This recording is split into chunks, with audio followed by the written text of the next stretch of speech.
Hello students, I self Sabbir Ansari. हमने पिछली video में बताया था कि अगला टॉपिक लैंगिक जनन होगा। आप सभी अलैंगिक जनन के बारे में पढ़ चुके हैं। इस वीडियो में लैंगिक जनन हम लोग पढ़ेंगे। अध्याय 1 का ही जीवों में जनन, उसी का टॉपिक है लैंगिक जनन, जिसको इंग्लिश में हम कहते हैं सेक्सुअल रिप्रोडक्शन। लैंगिक जनन का डिफिनीशन हम बता चुके हैं, लेकिन फिर देख लीजिए। इसमें दो विपरीत लिंग वाले अलग अलग जनक होते हैं। इसमें दो अलग अलग विपरीत लिंग वाले जनक होते हैं, या कह सकते हैं इसमें दो विपरीत लिंग शामिल होते हैं। पहला नर और दूसरा मादा। अर्धसूत्री विभाजन के माध्यम से नर में नर युग्मक बनता है और मादा में मादा युग्मक बनता है। ये नर युग्मक और मादा युग्मक, नर युग्मक क्या है? शुक्राणु, और मादा युग्मक अंडाणु होता है। तो ये नर युग्मक और मादा युग्मक जब आपस में संलयन करते हैं, जब फ्यूज करते हैं, तो युग्मनज का निर्माण होता है। इसे हम जाइगोट भी कहते हैं। अब लैंगिक जनन में जो जीव होते हैं वह अकेला एक ही जीव जिसके अंदर दोनों लिंग होते हैं, जैसे कि नर और मादा दोनों मौजूद होते हैं, तो उसको हम कहते हैं द्विलिंगी या बाइसेक्सुअल। अगर एक जीव के अंदर एक ही लिंग है तो उसको हम यूनिसेक्सुअल कहते हैं। दोनों का डिफिनीशन हम देखेंगे। देखिए, ये द्विलिंगी, यहाँ से हमने एरो दिखाया है, द्विलिंगी का ये डिफिनीशन है। जब एक ही प्राणी में नर व मादा भाग एक साथ उपस्थित होता है तो उसे द्विलिंगी कहते हैं। एक ही प्राणी है, उसमें नर भाग और मादा भाग दोनों एक साथ उपस्थित होता है, उसको हम द्विलिंगी या बाइसेक्सुअल कहते हैं। इसका एग्जाम्पल है केंचुआ, जोंक, स्पंज, etc। एक लिंगी, इसका एरो हमने यहाँ पर दिखाया हुआ है। एक लिंगी का, एक लिंगी यूनिसेक्सुअल, जब नर व मादा भाग अलग अलग प्राणियों में पाया जाता है तब उसे एक लिंगी कहते हैं। नर भाग अलग प्राणी के अंदर, मादा भाग अलग प्राणी के अंदर अगर इस प्रकार से होता है तो उसको एक लिंगी कहा जाता है। इसका एग्जाम्पल है मनुष्य इत्यादि। बहुत सारे एग्जाम्पल हैं, देख सकते हैं आप। अगले पेज पर चलते हैं।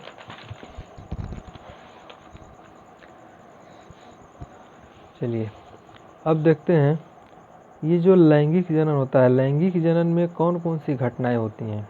तो लैंगिक जनन में होने वाली घटनाएं, उनके बारे में देखेंगे।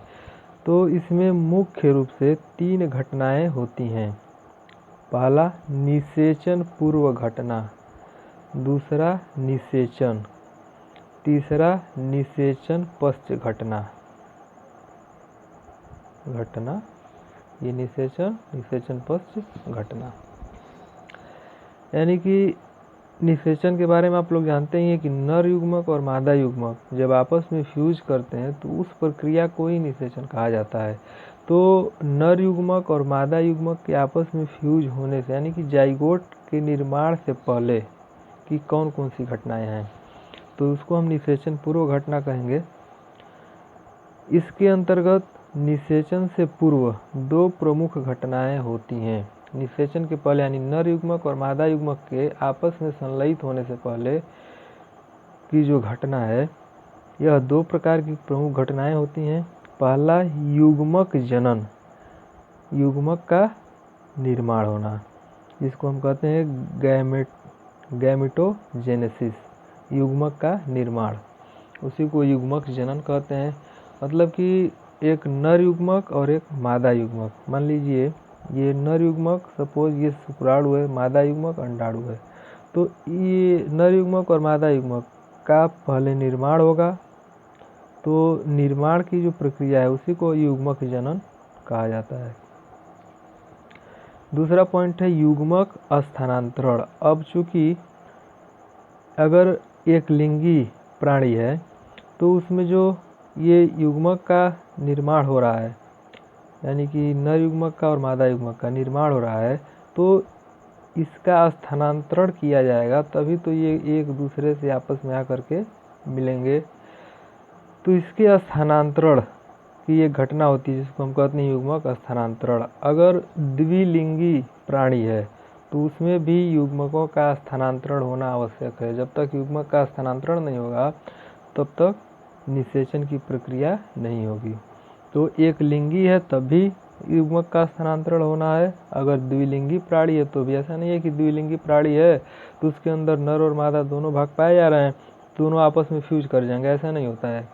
अगर नर और मादा दोनों भाग एक ही प्राणी के अंदर हैं तो भी उसके अंदर युग्मक का स्थानांतरण करना होगा। जब तक युग्मक का स्थानांतरण नहीं होगा तब तक युग्मनज नहीं बनेगा, यानी कि जाइगोट का निर्माण नहीं होगा। इसके बाद युग्मकों के प्रकार। ये निषेचन पूर्व घटना दो तरह के हैं, युग्मक जनन और युग्मक स्थानांतरण। युग्मक का निर्माण होगा, फिर युग्मक का स्थानांतरण होगा, तब जाके निषेचन होता है। अब देखते हैं कि ये जो युग्मक बन रहा है अलग अलग जंतुओं में अलग अलग प्रकार के होते हैं, तो उसके प्रकार को जान लेते हैं। युग्मक के प्रकार मुख्य रूप से युग्मक 3 प्रकार के होते हैं।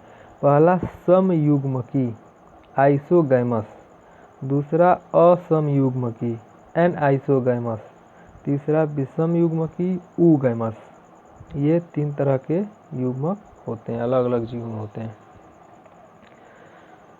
पहला देखते हैं समयुग्मकी क्या होता है, आइसोगैमस। इसमें नर व मादा युग्मक दोनों आकार व परिमाण में समान होते हैं, यानी कि उसका आकार भी एक जैसा रहेगा, दोनों का परिमाण भी समान होगा, मतलब कि दोनों का साइज भी एक समान होगा।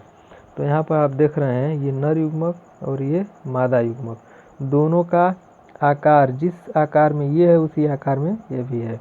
इसमें भी फ्लैजिला है, इसमें भी फ्लैजिला है, दोनों का साइज भी बराबर है, तो इसका आकार और परिमाण दोनों समान होते हैं समयुग्मकी में।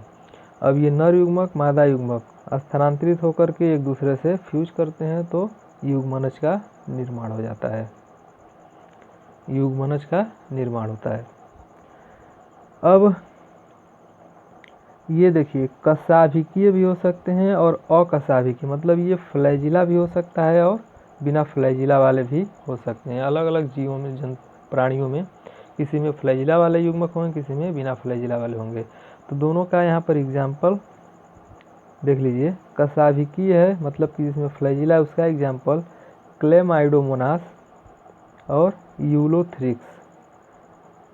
अकशाभिकीय है, इसका एग्जाम्पल मतलब कि अगर बिना फ्लैजिला वाला युग्मक है, उसका एग्जाम्पल है स्पाइरोगायरा। ये दोनों के एग्जाम्पल हो गए।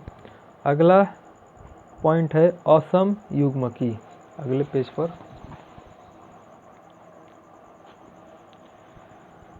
दूसरा पॉइंट है असम युग्मकी एनआइसोगैमस। इसमें नर व मादा का बाह्य आकार समान होता है परंतु परिमाण भिन्न हो तथा दोनों कशाभिकीय होते हैं। असम युग्मकी में क्या होता है, नर व मादा दोनों का बाहरी जब आकार देखेंगे, जिस आकार में ये होगा इसी आकार में, सेम आकार में दोनों होते हैं, लेकिन परिमाण भिन्न होता है, मतलब कि इसका साइज अलग होगा, ये बड़ा है और ये छोटा है। दोनों में फ्लैजिला कशाभिकीय दोनों में होते हैं, नर में भी और मादा में। यहाँ पर देखिए मादा का युग्मक है, मादा का युग्मक बड़ा है, नर का युग्मक छोटा है। दोनों का आकार तो समान है, एक ही आकार में है, गोल है भी, ये भी गोल है, लेकिन परिमाण भिन्न है, मतलब कि साइज दोनों का भिन्न भिन्न है। एक बड़ा है, मादा युग्मक बड़ा है, नर युग्मक छोटा है। दोनों में फ्लैजिला है तो दोनों गतिमान होंगे। अब ये जब दोनों का स्थानांतरण होगा, आपस में संलयित होंगे तो युग्मनज का निर्माण होगा। इसका एग्जाम्पल है क्लेमाइडोमोनास ब्राउनी।